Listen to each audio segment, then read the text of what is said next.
ఈరోజైతే మా అమ్మాయి బర్త్‌డే అనమాట. సో, నైట్ 12కి కేక్ కట్ చేయిస్తున్నాం. ఈ కేక్ అయితే మేము ఐస్ మ్యాజిక్‌లో తీసుకున్నాం. టేస్ట్ అయితే చాలా బావుంది. ఈ కాలం అమ్మాయిలకి అందరికీ కొరియా పిచ్చి కదా! అందుకనే కేక్ పర్పుల్‌ది సెలెక్ట్ చేసుకుంది.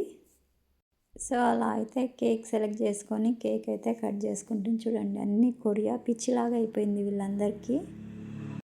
ఈ డ్రెస్ అయితే ఆన్‌లైన్‌లో తీసుకున్నా అనమాట. ఎంత కాస్ట్ పడొచ్చో సరదాగా గెస్ చేయండి చూద్దాం. సో, అలా అయితే నైట్ 12కి సెలబ్రేషన్స్ అనమాట స్టార్ట్ అయిపోయినాయి. చేస్తూ ఉన్నాము. కేక్ కట్ చేయనీకే కూడా ఎంత టైం చేస్తదంటే స్లోగా చేస్తది చూడండి. స్లో మోషన్ లాగా అమ్మాయి. ఆ పిల్ల కట్ చేయడం చూసి నేను అది కూల్ కేకా, మామూలు కేకా అర్థం కాలే కాసేపు.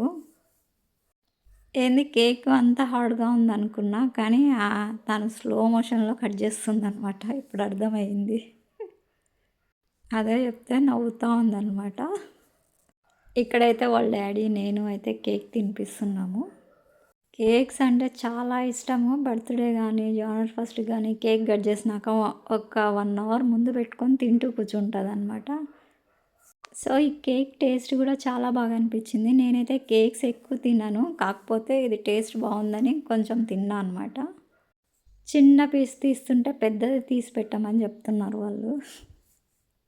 నేను చిన్నది కట్ చేస్తున్నాను. వాళ్ళ డ్యాడీ కొంచెం పెద్ద పీస్ తీసి కట్ చేసి ఇస్తున్నారు.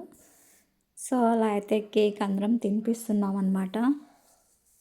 నైట్ 12కి అయితే ఇలా సింపుల్‌గా అయిపోయిందండి బర్త్‌డే సెలబ్రేషన్స్.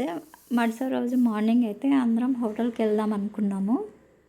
మార్నింగ్ అంటే మరుసటి రోజు ఈవినింగ్ ఎక్కువ అందరం హోటల్‌కి వెళ్ళి అలా కేక్ కట్ చేసి సరదాగా హోటల్‌లో తినేసి అయితే వస్తాం. ప్రతి సంవత్సరం ఇలా చేసుకుంటాము. కానీ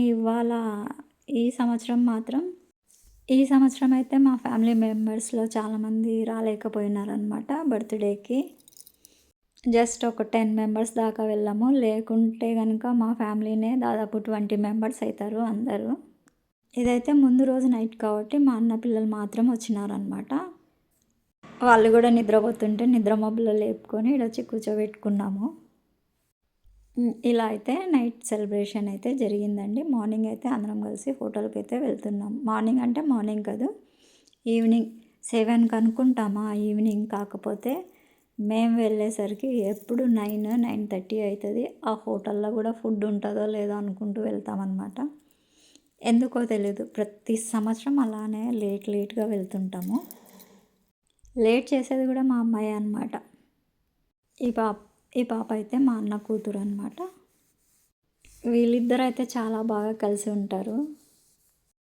ఇద్దరికీ కూడా కొరియా పిచ్చి. రూమ్‌లో కూర్చొని ఒక్కటే కొరియా సాంగ్స్ అయితే పాడుతూ ఉంటారనమాట. సో, అలా అయితే వీళ్ళిద్దరూ బాగా సాంగ్స్ పాడుతూ కలిసి బాగా ఉంటారు. సో, మరుసటి రోజు 9:30 అనమాట నైట్. కేక్ అయితే మణిచరణ్, వీళ్ళు శేష్విక వీళ్ళు తెచ్చి కేక్ కట్ చేయిస్తున్నారు. సో, అలా కేక్ కట్ చేసి హోటల్‌లో మా అమ్మాయి ఫ్రెండ్స్ అనమాట. ఫ్రెండ్స్ కమ్ ఇన్‌ఫ్లుయెన్సర్స్ వాళ్ళు. ఈ డ్రెస్ అయితే మా అమ్మాయి సౌత్ సెంటర్‌లో అయితే తీసుకుందనమాట. సౌత్ సెంటర్‌లో డ్రెసెస్ చాలా బాగుంటాయి. ఫ్రాక్స్ అవి. ఈ డ్రెస్ కాస్ట్ కూడా సరదాగా గెస్ చేయండి ఎంత ఉండొచ్చో. ఇలా అయిపోయినాక మేము చికెన్ తినం కాబట్టి మేము వెజ్ అయితే తీసుకున్నాం. ఇక్కడైతే మా బావ అనమాట. మా అక్క రాలేదు. మా బావ ఒక్కరు వచ్చారనమాట. మేమైతే వెజ్ కాబట్టి మేము వెజ్ బిర్యానీ ఆర్డర్ చేసుకున్నాం అనమాట. వాళ్ళైతే చికెన్ బిర్యానీ, రోటీస్, మాకైతే కాజు కర్రీ ఆర్డర్ చేశారు. సో, అలా తినేసి సింపుల్‌గా సో, మా బావ అయితే కేక్ తినిపిస్తున్నారనమాట. ఇలా కేక్ తినిపించేసరికి మా ఆర్డర్స్ అయితే వచ్చేసినాయి. మా అక్క కొడుకు. ఇలా అయితే ఇవాళ సింపుల్‌గా జరిగిపోయిందండి. సో